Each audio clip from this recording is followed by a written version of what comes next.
Shalom Bapak Ibu Saudara yang dikasih Tuhan. Kita jumpa lagi dalam pengajaran firman iman kali ini. Mari kita buka Alkitab kita dari Efesus 1 ayat yang ketiga. Firman Tuhan mengatakan, "Terpujilah Allah dan Bapa Tuhan kita Yesus Kristus, yang dalam Kristus telah mengaruniakan kepada kita segala berkat rohani di dalam sorga." Bapak Ibu Saudara yang dikasih Tuhan, firman Tuhan berkata bahwa segala berkat yang ada di dalam sorga telah diberikan Allah kepada kita. Segala berkat rohani di dalam sorga telah dikaruniakan Allah kepada kita. Bapak Ibu Saudara yang dikasih Tuhan, itu berarti bahwa apapun yang sorga miliki di dalam Kristus Yesus, Allah telah memberikan semuanya itu kepada kita. Ketika berkat-berkat rohani dalam sorga itu sampai ke dalam hidup kita, dia berubah menjadi apapun yang kita butuhkan di dunia ini. Firman Tuhan berkata, sebagai contoh dikatakan oleh bilur-bilur Yesus, kamu sudah sembuh. Ini adalah berkat rohani di dalam sorga. Tetapi ketika kuasa bilur-bilur Yesus itu menjamah tubuh kita, maka kesembuhan jasmani terjadi bagi kita. Contoh lain, Allahku menyediakan segala kebutuhanmu menurut kekayaan dan kemuliaannya dalam Kristus Yesus. Maka ketika berkat rohani ini sampai kepada kita, maka kita melihat penyediaan supranatural Tuhan terjadi dalam hidup kita. Penyediaan yang ajaib, penyediaan yang di luar pemahaman kita. Secara jasmani, keuangan terjadi dalam hidup kita. Jadi Bapak Ibu Saudara yang dikasih Tuhan, setiap berkat yang ada di dalam sorga telah diberikan Allah kepada kita di dalam Kristus Yesus. Akan tetapi, tidak selalu anak-anak Tuhan dapat mengalami apa yang sudah dianugerahkan Tuhan kepada mereka ini. Pertanyaannya mengapa? Jawabannya ada di pasal yang sama di dalam kitab Efesus pasal 1 ini.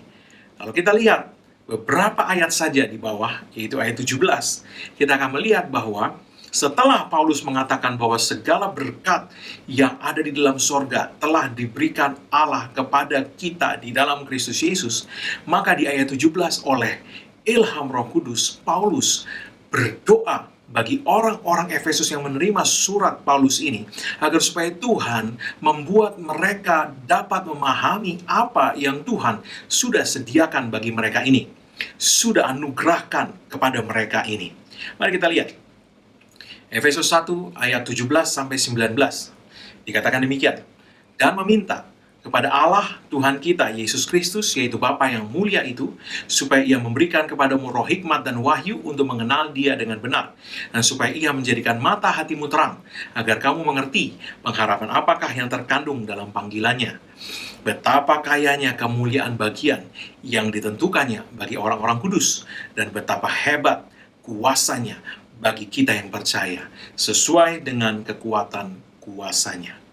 Bapak Ibu Saudara yang kasih Tuhan, Paulus berdoa supaya Tuhan menjadikan mata hati orang-orang Efesus ini terang. Tuhan memberikan kepada mereka roh hikmat dan wahyu sehingga mereka boleh memahami apa yang Tuhan sudah berikan kepada mereka.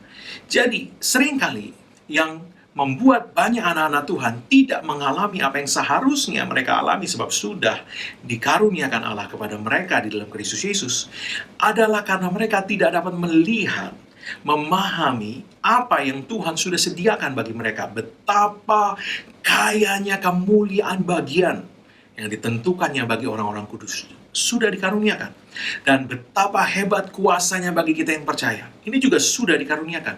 Tetapi karena mata hati kita belum bisa melihat hal itu, maka kita tidak mengalami apa yang seharusnya sudah kita nikmati. Itu sebabnya Paulus mendoakan ini. Dan doa ini adalah ilham Roh Kudus. Roh Kudus memberikan doa ini kepada Paulus untuk Paulus mendoakan supaya anak-anak Tuhan di Efesus dan hari ini kita semua dapat melihat, memahami apa yang Tuhan sudah sediakan buat kita. Di dalam bahasa Inggris, kalimat mata hatimu dijadikan terang itu tadi, di dalam bahasa Inggris adalah the eyes of your understanding be enlightened. Mata pemahamanmu, mata understanding, pengertianmu, itu di enlighten, diterangi, dibuat paham. Sehingga kita dapat memahami bahwa semua yang begitu mulia, kaya, dan hebat itu sudah diberikan Allah kepada kita. Bapak Ibu Saudara yang dikasih Tuhan, kita sulit untuk menaruhkan iman kepada sesuatu yang kita belum bisa pahami dalam roh kita, di dalam hati kita. Ini bukan bicara pemahaman secara pikiran, logika, tetapi dalam bahasa Inggris yang dikatakan the eyes of your understanding be enlightened, supaya mata pengertianmu, dalam bahasa Indonesia dikatakan mata hatimu dijadikan terang, dijadikan paham, dibuat bisa melihat. Dan hanya oleh roh hikmat dan wahyu hal itu bisa terjadi. Dan itulah yang Paulus doakan untuk orang-orang Efesus, dan buat kita hari ini, doa yang diberikan Roh Kudus ini lewat Rasul Paulus juga buat kita hari ini, agar supaya roh hikmat dan wahyu diberikan oleh Allah kepada kita, agar kita dapat memahami apa yang Allah sudah sediakan buat kita. Bapak Ibu Saudara dikasih Tuhan, ketika mata hati kita diterangi, maka apa yang terjadi? Firman Tuhan berkata adalah kita akan dapat menikmati betapa kayanya kemuliaan bagian yang Tuhan sudah sediakan buat kita, dan betapa hebat kuasanya bagi kita yang percaya ini. Oleh sebab itu adalah sangat penting untuk kita minta yang sama yang Rasul Paulus hari itu doakan. Minta kepada Tuhan, Tuhan juga memberikan kepada kita hal ini. Ketika roh hikmat dan wahyu menerangi mata hati kita, mata pengertian kita, sehingga kita dibuat paham. Apa yang Anda tidak bisa mengerti, Anda sudah pelajari 10-15 tahun, dalam waktu 3-6 bulan bisa dibuat Tuhan mengerti. Tentu bisa lebih cepat, bisa lebih lambat, tergantung keterbukaan kita, memberi waktu, memberi kesempatan untuk Roh Kudus mengajar kita, membuka diri kita untuk mempelajari firman Tuhan. Akan tetapi, kuncinya adalah ketika roh hikmat dan wahyu itu memenuhi hati kita, menjamah mata hati, mata pemahaman kita, maka apa yang bertahun-tahun tidak bisa kita pahami akan menjadi jelas kepada kita. Jadi Bapak Ibu Saudara yang dikasih Tuhan, adalah sangat penting untuk nomor satu kita memahami bahwa semua berkat rohani dalam surga sudah diberikan Allah Bapa kita kepada kita. Kita adalah anak-anak yang maha tinggi. Dan firman Tuhan berkata seberapa banyak yang menerimanya diberinya kuasa supaya menjadi anak-anak Allah. Semua bagian yang sudah disediakan Allah di surga telah dikaruniakan Allah kepada kita di dalam Kristus Yesus. Sehingga sebagai anak-anak Allah kita memiliki segalanya sebenarnya. Tetapi karena kita tidak bisa melihat itu dan memahami betapa hebatnya kuasa yang tersedia, betapa kayanya kemuliaan bagian yang telah Dia sediakan buat kita, kita tidak bisa menikmati hal itu. Mari ke depan doakan Efesus 1 ayat 17-19 ini. Tiap-tiap hari Anda minta Tuhan jadikan mata hatimu terang, supaya Anda boleh mengerti, Anda boleh melihat apa yang Tuhan sudah sediakan buat kita, dan kita bisa menikmati itu. Haleluya. Bapak Ibu Saudara dikasih Tuhan, jadi ketika kita memahami sebuah kebenaran firman Allah, ketika mata hati kita dijadikan terang, ketika kita mendapat pengertian akan sebuah kebenaran firman Allah, apa yang dulunya belum kita nikmati akan mulai dapat kita nikmati, akan mulai dapat kita alami dalam hidup kita. Adalah sulit untuk mempercayai sesuatu yang mata hati kita belum diterangi untuk mempercayai, melihat kebenaran itu. Itu sebabnya Paulus setelah mengatakan semua berkat rohani dalam surga telah dianugerahkan Allah kepadamu dalam Kristus Yesus, minta kepada Allah untuk menerangi mata hati mereka yang sebenarnya sudah menerima semua itu.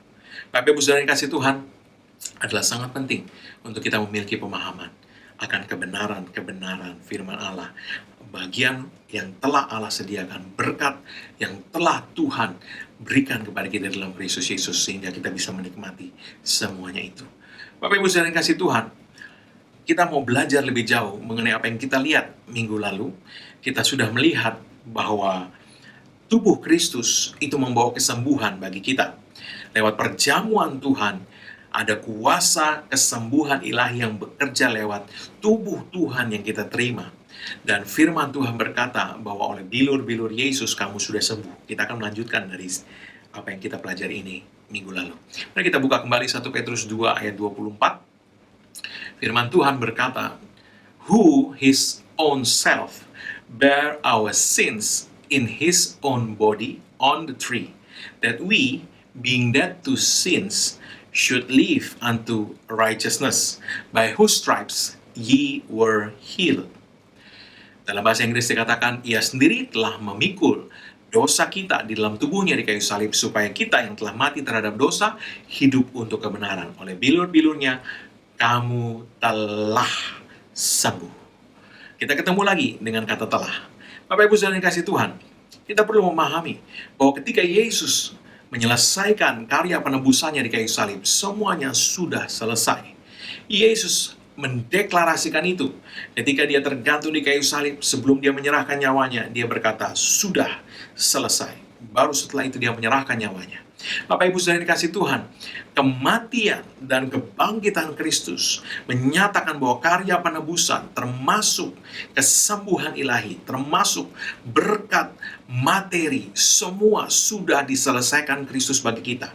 Seperti firman Tuhan Efesus 1 ayat 3 tadi berkata, semua sudah diberikan Allah kepada kita dalam Kristus Yesus. Akan tetapi, kita perlu memahami bagaimana apa yang Allah telah sediakan ini dapat terjadi dalam hidup kita di dunia ini. Kita perlu memahami apa yang sudah Tuhan berikan itu, memahami cara Tuhan memandang, memahami cara berpikir Tuhan, dan memahami bagaimana Tuhan melihat bahwa semua itu sudah diberikan kepada kita. Firman Tuhan berkata, kamu telah sembuh. Oleh bilur-bilur Yesus, kamu telah sembuh. Nah, saya mau katakan bahwa Yesus telah menyelesaikan ini 2000 tahun yang lalu. Dan oleh sebab itu, dari sudut Yesus, dia tidak akan melakukan apapun lagi untuk menyembuhkan kita. Kita sudah sembuh oleh bilur-bilurnya. Bapak Ibu Saudara dikasih Tuhan, di mata Tuhan, ini bukan soal kondisi fisik.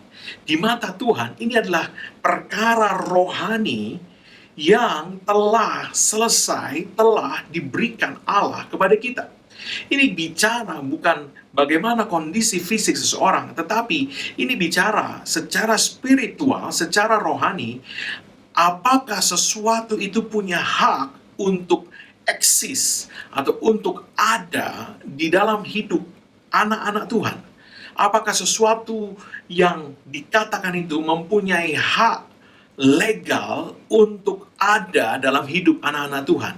Sebab kita perlu memperhatikan bahwa Ibrani 1 ayat 3 mengatakan segala sesuatu itu dikuasai, dikendalikan oleh firman Tuhan. Di dalam Ibrani 1 ayat 3 dikatakan, ia, yaitu Yesus, adalah cahaya kemuliaan Allah dan gambar wujud Allah, dan menopang segala yang ada dengan firman-Nya. Nah, kata menopang dalam bahasa Inggris adalah uphold, atau mengendalikan, menguasai, memegang kendali atas segala sesuatu dengan firman-Nya yang penuh kekuasaan. Dan setelah ia selesai mengadakan penyucian dosa, ia duduk di sebelah kanan yang maha besar di tempat yang tinggi. Dikatakan bahwa semua dikendalikan oleh firman Allah. Dan apapun juga kondisi fisik yang ada di dunia ini, itu semua juga adalah hal yang di bawah kendali firman Allah. Bapak Ibu Saudara dikasih Tuhan, semua kondisi fisik yang ada di dunia ini itu ada di bawah kekuasaan, selalu harus mengikuti apa yang firman Tuhan telah tetapkan. Physical condition will always follow established spiritual law, established spiritual rights, allowed or not allowed, whichever we establish by our mouth. Artinya, setiap keadaan, setiap kondisi fisik, kalau kita bicara kesehatan, setiap kondisi keuangan, kalau kita bicara secara materi, itu akan mengikuti apa yang firman Tuhan telah tetapkan. Nah, masalahnya apakah sesuatu yang tidak legal itu diizinkan untuk ada dalam hidup seorang anak Tuhan atau tidak diizinkan untuk ada dalam hidup seorang anak Tuhan. Nah, itu ditentukan oleh apakah anak Tuhan itu menetapkan apa yang boleh atau tidak boleh terjadi dalam hidupnya. Banyak anak-anak Tuhan tidak memahami bahwa Allah telah memberikan kepada kita otoritas sebagai anak-anak Tuhan, sebagai orang percaya, untuk menetapkan apa yang boleh dan tidak boleh terjadi dalam hidup kita. Nah, sekali lagi saya katakan, apapun situasi fisiknya, dia akan tunduk kepada apa yang telah ditetapkan di alam rohaninya. Sebab segala sesuatu dikuasai, dipegang, dikendalikan oleh firman Allah sebenarnya. Akan tetapi, kalau kita memberi izin, ya, dan memberi izinnya dengan cara bagaimana? Mari kita lihat. Matius pasal 18 ayat 18 mengatakan, Aku berkata kepadamu, sesungguhnya apa yang kamu ikat di dunia ini akan terikat di sorga, dan apa yang kamu lepaskan di dunia ini akan terlepas di sorga. Apa yang kita ikat di dunia ini akan diikat di sorga. Dan apa yang kamu lepaskan di dunia akan terlepas di sorga. Artinya secara sederhana, apa yang Anda izinkan, Tuhan izinkan. Apa yang Anda tidak izinkan, Tuhan tidak izinkan. Nah, kuasa ini, Yesus berkata, Aku berkata kepadamu sesungguhnya. Kita perlu memahami bahwa otoritas ini sudah diberikan Tuhan kepada kita. Tentunya di dalam koridor apa yang firman Tuhan sudah tetapkan. Contoh ya, firman Tuhan sudah berkata oleh bilur-bilur Yesus, kamu sudah sembuh. Nah, ini nggak bicara soal secara fisik masih ada gejalanya, tetapi secara rohani, apakah penyakit punya hak atas tubuh Anda atau tidak? Kalau dia tidak punya hak atas tubuh Anda, karena oleh bilur-bilur Yesus kamu sudah sembuh, dan Anda tidak mengizinkan itu, maka dia tidak bisa ada di dalam tubuh Anda. Apa yang akan terjadi adalah apa yang Anda sudah tetapkan di alam roh akan menyebabkan perubahan terjadi di alam jasmani. Itu sebabnya Yesus tidak pernah menjadikan kondisi fisik itu sesuatu yang sulit. No, dia hanya melihat secara alam roh. Kalau sesuatu sudah ditetapkan di alam roh, maka alam jasmani, alam fisik itu akan mengikuti. Alam fisik akan termanifestasi apa yang sudah ditetapkan di alam roh. Bagaimana kita menetapkan sesuatu di alam roh? Firman Tuhan berkata di dalam Markus 11 ayat 23, Aku berkata kepadamu, sesungguhnya barang siapa berkata kepada gunung ini, beranjaklah dan tercampaklah ke dalam laut, asal tidak bimbang hatinya, tetapi percaya bahwa apa yang dikatakannya itu akan terjadi, maka hal itu akan terjadi baginya. Sekali lagi, barang siapa berkata, nah, tadi Yesus berkata, apa yang kamu ikat di bumi, terikat di sorga. Apa yang kamu lepaskan di bumi, terlepas di sorga. Nah, bagaimana kita mengikat atau melepaskan? Firman Tuhan berkata, Yesus kembali mengatakan bahwa apa yang kamu ucapkan, barang siapa berkata kepada gunung sekalipun, beranjak tercampak dalam laut, asal tidak bimbang hatinya, tetapi percaya bahwa apa yang dikatakannya akan terjadi. Berarti ini perkara rohani, perkara iman. Maka hal itu akan terjadi baginya. Jadi Bapak Ibu Saudara yang dikasihi Tuhan, apapun yang telah ditetapkan oleh firman Tuhan, dan ketika kita menyatakan bahwa itulah yang boleh terjadi, boleh berlaku dalam hidup kita, yaitu apa yang firman Tuhan katakan, maka apa yang sudah ditetapkan di alam roh, itu akan terjadi, termanifestasi di alam jasmani. Apa yang sudah ditetapkan di alam roh akan menyebabkan perubahan terjadi di alam jasmani. Itu sebabnya seringkali anak-anak Tuhan tidak melihat apa yang sebenarnya sudah Tuhan sediakan buat mereka. Sebab mereka tidak pernah mengambil otoritas untuk menetapkan apa yang boleh terjadi dan apa yang tidak boleh terjadi. Mereka perlu melihat apa yang firman Tuhan katakan sudah diberikan kepada mereka, dan menetapkan itu dengan perkataan mereka. Mereka perlu menetapkan itu sebagaimana Yesus berkata, ikat di bumi, kamu izinkan atau tidak izinkan, kamu lepaskan, kamu ikat, itu yang akan terjadi, karena itu juga yang akan dilepaskan atau diikat di sorga. Nah, Yesus berkata bagaimana kita membuat kuasa yang tersedia di sorga itu bekerja dalam hidup kita, bagaimana kita mengikat atau melepaskan itu tadi secara sederhana adalah dengan berkata, bahkan kepada gunung sekalipun. Jadi Bapak Ibu Saudara yang dikasihi Tuhan, kita perlu memahami bahwa Allah selalu bekerja dari alam roh, alam spiritual. Ya, dia tidak bekerja dari alam jasmani. Itu sebabnya sekali lagi saya katakan Yesus tidak pernah memandang sesuatu situasi fisik sebagai hal yang sulit. No. Dia hanya melihat dari sudut pandang alam roh. Dan ketika dia melakukan sesuatu di alam roh, yaitu dengan berkata-kata. Anda perhatikan macam-macam hal seperti Yesus berkata kepada badai, diam, tenanglah. Dan secara ajaib di alam fisik itu terjadi. Kenapa? Karena di alam rohnya Yesus sudah mengubah situasi itu. Maka apa yang telah diubah di alam roh akan juga berubah, akan juga termanifestasi di alam jasmani. Nah, Bapak Ibu Saudara yang kasih Tuhan, apa yang kita pikir sulit, karena kita berpikir dari sudut pandang alam jasmani, waduh susah nih mengubah ini, orang sudah sakit begini, atau kondisi keuangan begini, waduh gimana ngubahnya.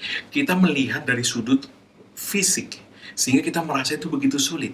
Kita tidak melihat seperti Tuhan melihat. Kita tidak memahami. Itu yang tadi Paulus bilang, supaya mata hati kita dijadikan terang. Tapi kita bisa melihat, ini loh cara bekerjanya Tuhan. Tuhan gak memandang sesuatu secara jasmani itu sulit. Kenapa? Karena dia melihat secara alam roh, bahwa apapun yang sudah berubah di alam roh, itu akan berubah di alam jasmani. Anda mungkin berkata, kok bisa begitu Pak? Karena demikianlah Allah menjadikan langit dan bumi pada mulanya. Sejak awalnya langit dan bumi itu memang diciptakan begini. Yaitu apa yang berubah di alam roh akan mengubah alam jasmani. Apa iya Pak? Firman Tuhan berkata apa? Anda ingat Kejadian 1. Dikatakan, bumi belum berbentuk dan kosong, gelap gulita menutupi samudera raya. Roh Allah melayang-layang di atas permukaan air. Tapi dikatakan secara fisik, bumi belum berbentuk, kosong, gelap gulita. Tapi apa yang Allah lakukan? Allah melakukan sesuatu yang rohani. Allah tidak melakukan sesuatu dengan mengerjakan. No. Berfirmanlah Allah. Jadilah terang. Maka terang itu jadi. Pada dasarnya Allah melakukan tindakan di alam roh yang kemudian termanifestasi, yang kemudian terjadi, terwujud di alam jasmani. Allah mengubah situasi itu dari alam roh. Dia berkata di alam roh. Lewat firman-Nya dia berkata, jadilah terang, maka apa yang berubah di alam roh, itu kemudian terjadi di alam jasmani. Itu bumi dan alam semesta yang diciptakan Allah sejak dari mulanya operasinya demikian. Itu sebabnya Allah mau kita memahami cara operasinya ini, supaya kita tidak berpikir sesuatu itu sulit, sesuatu itu sukar, padahal semuanya begitu mudah. Apapun yang sudah berubah di alam roh akan termanifestasi di alam jasmani, dan segala berkat yang ada di dalam sorga sudah diberikan Allah kepada kita. Kita hanya perlu memahami apa yang sudah disediakan Allah kepada kita ini, dan kemudian bergerak dengan cara yang Allah tunjukkan, sehingga kita juga mengalami perubahan di alam jasmani sebagai buah dari perubahan di alam rohani.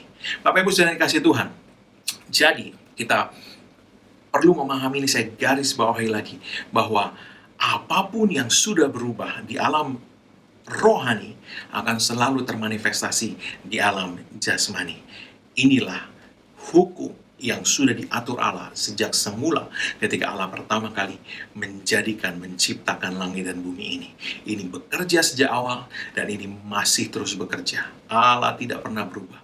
Oleh sebab itu apa yang dia jadikan juga masih bekerja dengan cara yang sama. Hanya kekurang pemahaman kita yang membuat kita tidak melihat, sehingga tidak bisa mengalami apa yang sebenarnya sudah ditetapkan Allah dan sudah diberikan Allah kepada kita. Nah, Bapak Ibu Saudara yang kasih Tuhan, ketika Allah menjadikan langit dan bumi ini, sejak kali pertama itu, Allah hanya berbicara, perubahan terjadi di alam roh, dan apa yang terjadi di alam roh kemudian termaterialisasi, terjadi di alam fisik. Itulah yang telah ditetapkan Allah ketika Allah menciptakan langit dan bumi. Bapak Ibu Saudara yang dikasih Tuhan, kita hidup di langit bumi yang diciptakan Allah ini. Oleh sebab itu apa yang sudah ditetapkan Allah ini tidak berubah. Dia masih seperti itu. Nah, kita perlu memperhatikan bagaimana Allah menyebabkan perubahan terjadi di alam roh. Kita lihat tadi bahwa untuk menyebabkan perubahan terjadi, Allah berfirman. Berfirmanlah Allah, jadilah terang. Maka terang itu termaterialisasi di bumi ini, di alam natural.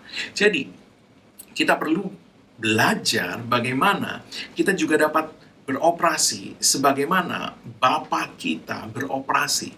Yesus beroperasi sebagaimana Bapanya beroperasi, dan Yesus berkata dalam Yohanes pasal 14 ayat 13 ayat 12 bahwa mereka yang percaya kepada Yesus, mereka juga akan melakukan hal-hal yang Yesus lakukan, bahkan yang lebih besar daripada itu. Jadi kita perlu belajar bagaimana kita bisa menikmati apa yang sudah disediakan Allah. Nah, sederhana bahwa kita perlu berbicara seperti Allah berbicara. Kita perlu melepaskan kuasa rohani yang akan menyebabkan perubahan terjadi di alam rohani, di alam roh, sehingga perubahan yang sudah terjadi di alam roh itu akan membentuk atau bisa dikatakan membelokkan situasi yang ada di alam jasmani ini, sehingga terjadilah, termanifestasilah apa yang sudah terjadi lebih dahulu, perubahan yang sudah terlebih dahulu terjadi di alam roh itu. Nah, Bapak Ibu saudara yang kasih Tuhan, ini bukan sekedar soal bicara, tapi ini soal mempergunakan otoritas kita sebagai anak-anak Allah untuk mengikat dan melepaskan, yaitu dengan mempergunakan mulut kita untuk berbicara sebagaimana Allah berbicara. Sekali lagi, ini soal mempergunakan otoritas kita sebagai anak-anak Allah untuk mengikat atau melepaskan, yaitu dengan mulut kita, ya, berkata-kata sebagaimana Allah berkata-kata. Pahami bahwa setiap kali perubahan terjadi di alam roh, maka di alam jasmani akan terjadi manifestasinya. Ya, nah Bapak Ibu saudara dikasih Tuhan, saya mau katakan terlebih dahulu, saya mau garis bawahi satu hal dulu, yaitu bahwa adalah sangat penting untuk kita memahami bahwa orang benar, kata firman Tuhan, tidak hidup dari melihat, tapi dari iman. Dengan iman, ya, artinya kita perlu belajar untuk mempercayai apa yang firman Tuhan katakan, ya, sebab firman Tuhan itu mengendalikan segala sesuatu. Ingat Ibrani 1 ayat 3 tadi, ya, kita percayai firman Tuhan di atas perasaan kita, di atas apa yang panca indera kita laporkan secara logika, secara fisik, ya. Perasaan itu berubah dari hari ke hari, tetapi firman Allah itu kekal selama-lamanya. Firman Allah tidak pernah berubah, satu titik pun tidak akan dihapuskan daripadanya. Nah, sampai semuanya digenapi. Jadi Bapak Ibu saudara dikasih Tuhan, firman Tuhan tidak pernah berubah, dia akan tetap sama.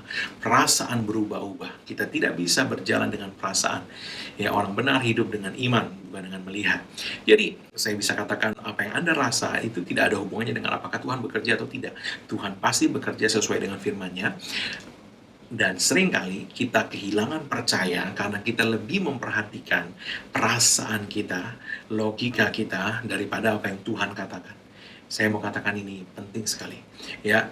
Nah, sebagai contoh, kita terapkan tadi bahwa ketika perubahan terjadi di alam roh, maka di alam jasmani perubahan akan mengikuti, termanifestasi, ya. Contoh, firman Tuhan berkata, Anda tahu ini, Allahku akan menyediakan segala kebutuhan menurut kekayaan dan kemuliaannya dalam Kristus Yesus. Nah, daripada kita menunggu, sudah tersedia belum ya? Sudah, atau kayaknya susah ya, bisa tersedia, kita pakai logika, kita pakai perasaan, kita lihat situasi. Daripada ya berjalan dengan melihat, berjalan dengan perasaan, berjalan dengan logika dunia ini, firman Tuhan berkata orang benar harusnya berjalan dengan iman. Jadi, ya, ketika firman Tuhan berkata, Allahku akan menyediakan segala kebutuhanmu menurut kekayaan dan kemuliaan dalam Kristus Yesus, maka yang perlu kita lakukan adalah kita mengambil otoritas, tadi kita memakai otoritas kita sebagai anak-anak Tuhan, ya, dan menolak untuk menaruh perhatian kepada apa yang kelihatan, tetapi sebaliknya mengambil otoritas, memakai otoritas kita sebagai anak-anak Tuhan untuk mengubah situasi di alam roh supaya kemudian itu termanifestasi di alam jasmani. Nah, bagaimana caranya? Caranya adalah kita mulai melepaskan kuasa yang merubah alam roh itu. Apa kuasa yang merubah alam roh itu? Firman Tuhan yang kita terima dan kemudian kita deklarasikan, kita ucapkan dengan iman di dalam nama Yesus. Bapak Ibu saudara dikasih Tuhan, ketika kita melihat bahwa firman Tuhan berkata, Allahku menyediakan segala kebutuhanku menurut kekayaan dan kemuliaan dalam Kristus Yesus. Dan kita melihat secara natural, secara fisik, itu belum terjadi dalam hidup kita. Maka kita tidak fokus kepada apa yang kelihatan ini, tapi kita fokus kepada apa yang firman Tuhan katakan, dan kemudian kita pakai otoritas kita, dan kita mulai berbicara, dan berbicara, dan berbicara di dalam nama Yesus. Saya berkata bahwa Allahku menyediakan segala kebutuhanku menurut kekayaan dan kemuliaan dalam Kristus Yesus, dan aku nyatakan ini kepada situasiku, kepada keadaan keuanganku di dalam nama Yesus.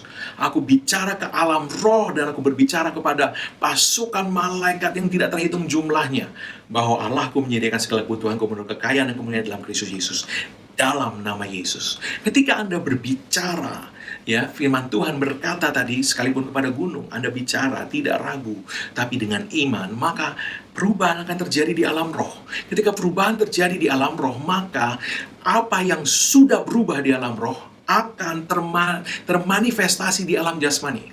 Bapak Ibu Saudara yang kasih Tuhan, seringkali anak-anak Tuhan lebih fokus kepada apa yang kelihatan dan tidak mengambil otoritas untuk mengubah alam roh dengan firman Tuhan yang dikatakan tadi Ibrani 1 ayat 3, mengendalikan segala sesuatu.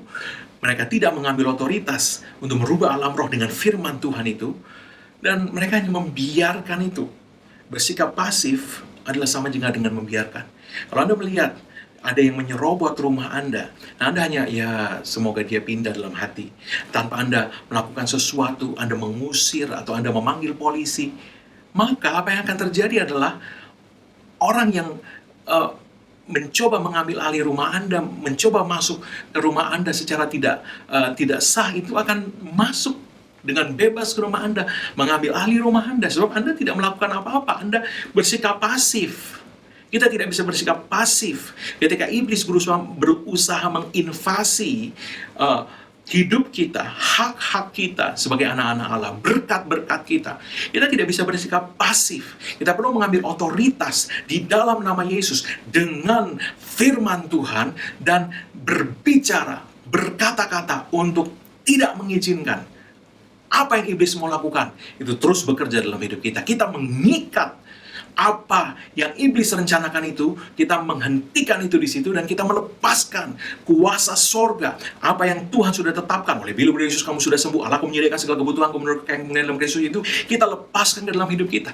Dengan kita deklarasikan, ini yang boleh terjadi dalam nama Yesus. Iblis, hentikan pekerjaanmu dalam nama Yesus, dan aku lepaskan apa yang firman Tuhan katakan, Allahku menyediakan segala kebutuhanku menurut kekayaan dan kemuliaan dalam Kristus Yesus. Maka apa yang akan terjadi adalah perubahan di alam roh. Ketika perubahan sudah terjadi di alam roh, maka di alam jasmani manifestasi akan kelihatan. Bapak Ibu Saudara yang kasih Tuhan, seringkali orang fokus kepada apa yang di alam jasmani, sehingga mereka kemudian makin lama makin lemah dalam iman, dan mereka tidak teguh, tidak bersikokoh dalam apa yang Tuhan sudah katakan adalah bagian mereka. Dan itu sebabnya firman Tuhan berkata bahwa kita perlu melawan iblis dengan iman yang teguh. Firman Tuhan berkata bahwa lawanmu iblis berjalan keliling seperti singa yang mengaum-ngaum mencari orang yang dapat ditelannya. Lawanlah dia dengan iman yang teguh. Iman yang teguh adalah iman yang tidak berubah-ubah. Iman yang tetap berkata, hari ini, besok, seminggu lagi, apapun yang kelihatan, Anda tidak taruh perhatian pada apa yang kelihatan, tapi Anda taruh perhatian pada apa yang firman Tuhan katakan. Dan Anda berkata, oleh bilur-bilur Yesus, aku sudah sembuh dalam nama Yesus. Anda melihat, mata hatimu dijadikan terang, Anda bisa melihat. Anda melihat bahwa, oh iya, di alam roh, aku sudah sembuh.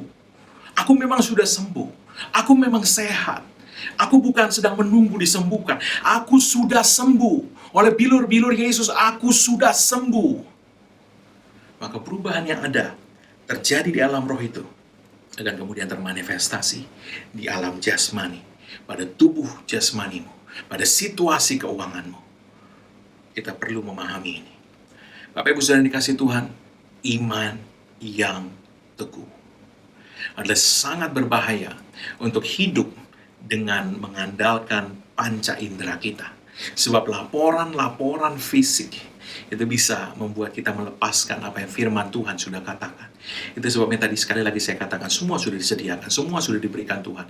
Dalam Kristus Yesus segala berkat rohani dalam surga sudah diberikan Allah kepada kita. Akan tetapi apakah mata kita, mata pemahaman, mata hati kita, itu bisa melihat semua yang sudah disediakan Allah itu. Haleluya. Bapak Ibu saudara dikasih Tuhan, perhatikan bahwa kita hidup di alam jasmani, akan tetapi di sekeliling alam jasmani ini, alam rohani menyelimuti. Kehadiran Allah maha hadir. Oleh sebab itu, tidak ada tempat di mana Allah tidak bisa bekerja. Tidak ada situasi di mana Allah tidak sanggup mengubah atau memperbaikinya. Dia bisa melakukan apapun juga. Tidak ada yang dia tidak bisa lakukan. Setiap perubahan yang terjadi di alam roh akan selalu mengubah alam jasmani. Alam roh mengelilingi kita. Mata jasmani kita tidak bisa melihat itu. Mata jasmani kita hanya bisa melihat apa yang ada di alam jasmani. Itu sebabnya kalau kita mengandalkan panca indera, kita akan lemah. Iman kita tidak bisa kokoh. Kita perlu memandang dengan mata hati, mata rohani yang sudah diterangi, yang sudah dijadikan terang tadi oleh roh hikmat dan wahyu, oleh Roh Kudus, memandang kepada firman Allah, dan memandang kepada firman Allah, dan memandang kepada firman Allah, sehingga kita tidak menjadi lemah karena melihat dengan mata jasmani situasi sekeliling kita. Nah, Bapak Ibu saudara dikasih Tuhan, pahami, walaupun Anda tidak bisa melihat, alam roh itu ada dimanapun Anda berada. Dia tidak kelihatan seperti alam jasmani ini. Tetapi Allah memberitahu kita mengenai apa yang ada di alam roh lewat firman-Nya. Dan lewat Roh Kudus yang menerangi mata hati kita supaya kita memahami apa yang firman Tuhan katakan. Nah, Bapak Ibu saudara dikasih Tuhan, saya mau tunjukkan satu contoh pada Anda. Anda ingat, saya sempat menyinggung tentang Yairus pada pengajaran sebelumnya. Bagaimana dia sudah memanggil Yesus untuk meletakkan tangannya atas anaknya supaya anaknya selamat.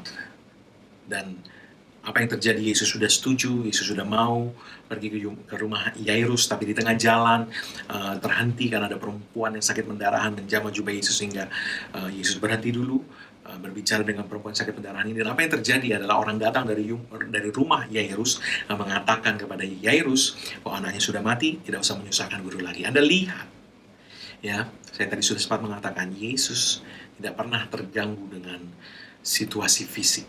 Yesus tidak pernah memperhatikan itu.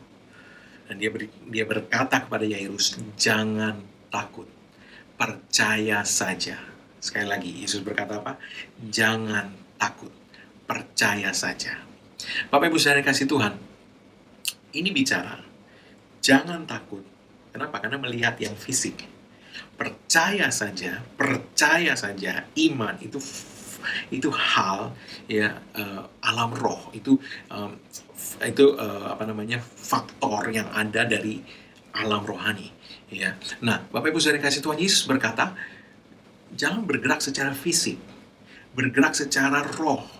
Dan bagaimana kita dapat bergerak secara roh jauh lebih sederhana dari banyak hal yang mungkin Anda pernah dengar sebelumnya. Sederhana, iman membuat Anda bergerak di alam roh. Nah, ketika kita percaya seperti Yairus, maka apa yang terjadi adalah apa yang sudah berubah di alam roh akan kemudian termanifestasi di alam jasmani. Yesus berkata, jangan takut, percaya saja. Jangan takut, percaya saja. Yairus tadi minta apa? Supaya anaknya selamat, supaya anaknya tidak mati. Anaknya sedang sakit. Dan ketika Yesus berkata, jangan takut, percaya saja, itu berarti bahwa Yesus berkata pada Yairus untuk menaruhkan imannya pada Yesus, bahwa oleh karena Yesus, anak Yairus tidak akan mati. Anak Yairus akan selamat. Jadi, ketika iman Yairus ditaruhkan pada Yesus, atas perkataan Yesus bahwa anakmu akan selamat, maka apa yang terjadi? Jangan takut, percaya saja. Ya, apa yang terjadi adalah perubahan di alam roh, karena Yairus tidak bergerak di alam fisik lagi, dia bergerak di alam roh dengan iman. Dia menaruhkan iman pada Yesus bahwa oleh karena Yesus anaknya akan selamat, maka perubahan yang terjadi di alam roh mengubah situasi di alam jasmani. Dan anaknya hidup. Anda perhatikan, ini yang saya katakan. Sejak semula gelap gulita menutupi samudera raya, Allah berfirman, jadilah terang-terang jadi. Anak Yairus sudah mati.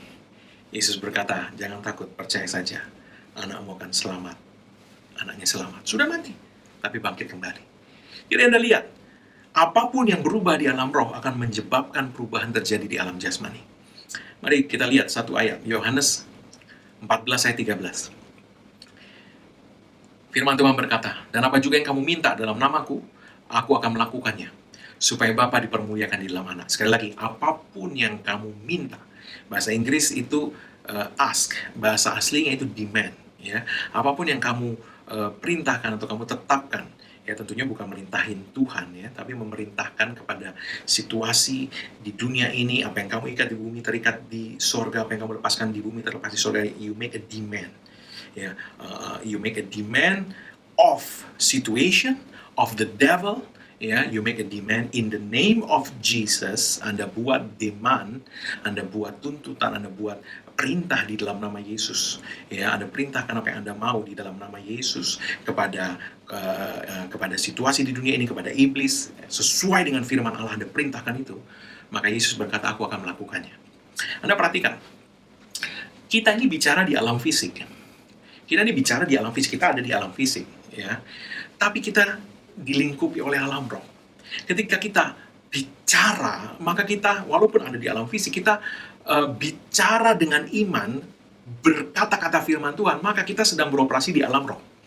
Ketika kita bicara dengan iman, di dalam nama Yesus, membuat perintah sesuai firman Tuhan, di dalam nama Yesus, ya, firman Tuhan berkata, Yesus mengatakan, aku akan melakukannya. Nah, Yesus hari ini di sorga duduk di sebelah kanan Allah Bapa. Tapi dia katakan, aku akan melakukannya. Berarti ini bicara sesuatu terjadi di alam roh. Yesus bekerja dengan kuasanya di alam roh. Dan firman Tuhan berkata, aku akan melakukannya. Ya, tentu di alam roh. Ketika Yesus bekerja, ya, di alam roh, maka kemudian kita akan melihat perubahan, kita akan melihat manifestasi, terjadi, termaterialisasi di alam fisik. Perhatikan sekali lagi, perubahan yang terjadi di alam roh akan membuat perubahan terjadi di alam jasmani, mengikuti apa yang terjadi di alam roh. Itu sebabnya saya katakan sekali lagi, Yesus tidak pernah terganggu dengan situasi alam fisik. Dan kita sebagai anak-anak Tuhan perlu belajar hal ini. Jangan terganggu dengan situasi fisik. Kita perlu belajar untuk bergerak dari alam roh. Menyebabkan perubahan terjadi dari alam roh. Dengan otoritas yang Tuhan sudah berikan kepada kita sebagai anak-anaknya. Di dalam nama Yesus. Dengan perkataan firman-Nya. Nah, kita akan melihat ketika kita pakai otoritas kita sebagai anak-anak Allah. Kita perintahkan, kita perkatakan firman Tuhan di dalam nama Yesus atas situasi keadaan kita, maka perubahan terjadi di alam roh, dan itu akan kemudian termanifestasi di alam jasmani. Bapak Ibu saudara yang kasih Tuhan, saya sudah katakan tadi, ketika badai terjadi, Yesus hanya berkata, perkataannya mengubah alam roh, dan badai menjadi teduh. Bapak Ibu saudara yang kasih Tuhan, setiap hal yang Yesus kerjakan, dia selalu bergerak dari alam roh. Itu sebabnya tidak ada yang sulit. Karena alam roh itu mengatasi alam yang lain. Alam roh itu berkuasa di atas alam yang lain. Firman Allah tadi itu memegang kendali atas segala sesuatu. Ya, firman Allah itu alam roh punya istilahnya. Firman Allah memegang segala sesuatu. Itu sebabnya ketika kita memahami, kita bisa melihat kebenaran ini dan mulai beroperasi di dalamnya, kita akan melihat manifestasi yang mengejutkan terjadi dalam hidup kita di dalam nama Yesus. Haleluya. Apapun ya yang telah berubah di alam roh akan kemudian diikuti oleh perubahan di alam jasmani. Sekali lagi, apapun. Ya, itu sebabnya Yesus pernah berkata begini, apapun yang kamu minta, percayalah bahwa kamu sudah menerimanya. Ini perubahan di alam roh. Anda percaya Anda sudah menerima. Oleh bilu-bilu Yesus saya sudah sembuh. Anda percaya Anda sudah menerima. Anda percaya Anda sudah menerima. Maka Ini perubahan di alam roh. Anda percaya Anda sudah menerima, berarti Anda percaya Anda sudah sembuh. Anda percaya Allahku menyediakan segala kebutuhanku. Anda percaya, berarti di alam roh perubahan sudah terjadi. Anda sekarang mempercayai bahwa Allahku menyediakan segala kebutuhanku menurut kekayaan dan kemuliaan dalam Kristus Yesus. Jadi aku perlu khawatir apa? Ketika perubahan terjadi di alam roh, perubahan yang terjadi di alam roh akan selalu diikuti oleh alam jasmani. Firman Tuhan mengatakan bahwa dikatakan tidak seorang pun di antaramu yang keguguran atau mandul. Ini juga, Anda mempercayai perkataan Tuhan ini, maka Anda menerima itu. Anda sudah percayalah bahwa kamu sudah menerimanya. Anda mempercayai itu, saya tidak mandul. Oleh sebab itu, saya pasti punya anak. Ketika Anda mempercayai itu perubahan terjadi di alam roh. Dan ketika perubahan terjadi di alam roh, dia akan diikuti oleh perubahan di alam jasmani. Haleluya. Bapak Ibu saudara kasih Tuhan, Yesus tidak pernah berusaha mengubah alam jasmani dengan tindakan fisik. Yesus selalu mengubah dulu alam rohnya, maka alam jasmaninya akan mengikuti perubahan yang sudah terjadi di alam roh. Ketika kita mengubah alam roh, maka alam jasmani akan selalu mengikuti. Itu sebabnya, semua ada di bawah kendali alam roh ini. Dan firman Tuhan mengendalikan segala sesuatu, berarti itu adalah kuasa yang paling tinggi yang mengatasi segalanya. Itu sebabnya kita bisa melihat segala sesuatu, all things work together for our good. Bahwa Allah turut bekerja dalam segala sesuatu untuk mendatangkan kebaikan. Kenapa? Karena segala sesuatu adalah kuasa firman-Nya. Kita perlu belajar beroperasi sebagaimana Allah beroperasi, dan kita perlu roh hikmat dan wahyu menerangi mata hati kita supaya kita bisa melihat bahwa semua ini sudah disediakan Allah buat kita, sudah dikaruniakan Allah buat kita. Haleluya. Nah, Bapak Ibu saudara kasih Tuhan, firman Tuhan menguasai segala-galanya. Di dalam Yohanes 1 ayat 1-3 dikatakan pada mulanya adalah firman. Firman itu bersama-sama dengan Allah, dan firman itu adalah Allah. Firman itu adalah Allah.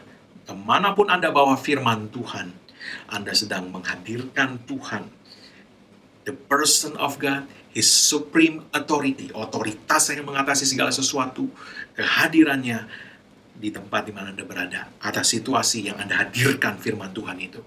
Maka firman Tuhan itu akan mengubah alam roh atas situasi Anda, dan kemudian itu termanifestasi di alam jasmani.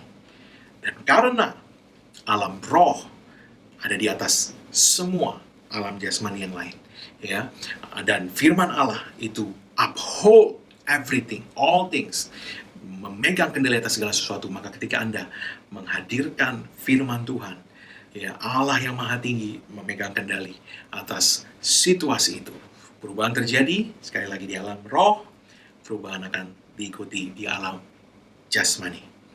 Bapak Ibu saudara kasih Tuhan, Yohanes 1 ayat 1 mengatakan firman itu adalah Allah. Dan dimanapun Anda hadirkan firman Tuhan, perubahan selalu terjadi, sebab Allah maha tinggi. Anda hadirkan firman Tuhan, firman itu adalah Allah. Pribadinya, otoritasnya, kuasanya hadir di sana, mengubah situasimu, alam rohmu berubah, alam jasmanimu berubah. Terakhir, Yesaya pasal 55 ayat 11 berkata, "So shall my word be that goeth forth out of my mouth, it shall not return unto me void, but it shall accomplish that which I please, and it shall prosper in the thing whereto I send it." Firmanku yang keluar dari mulutku, dia tidak akan kembali kepadaku dengan sia-sia. Dia akan berhasil, it shall accomplish, dia akan melaksanakan apa yang ku kehendaki. And it shall prosper, dia akan berhasil kemanapun aku perintahkan. Di dalam bahasa Inggris, in the thing whereto I send it. Dimanapun, ke dalam apapun aku mengirimkannya. Jadi ketika Anda memperkatakan firman Tuhan, mengucapkan firman Tuhan dengan otoritas yang diberikan Allah kepada kita sebagai anak-anaknya di dalam nama Yesus, maka apa yang akan terjadi? Firman Allah ini akan melaksanakan apa yang Tuhan kehendaki, sebagaimana yang tertulis dalam firman Tuhan itu, dan dia akan berhasil. Dalam bahasa Inggris katakan prosper, prosper itu makmur, berkelimpahan. Dia akan berhasil, berjaya kemanapun dia dikirimkan. Ketika Anda hadirkan itu dalam situasi ekonomimu, firman Tuhan akan berjaya atas situasi ekonomimu.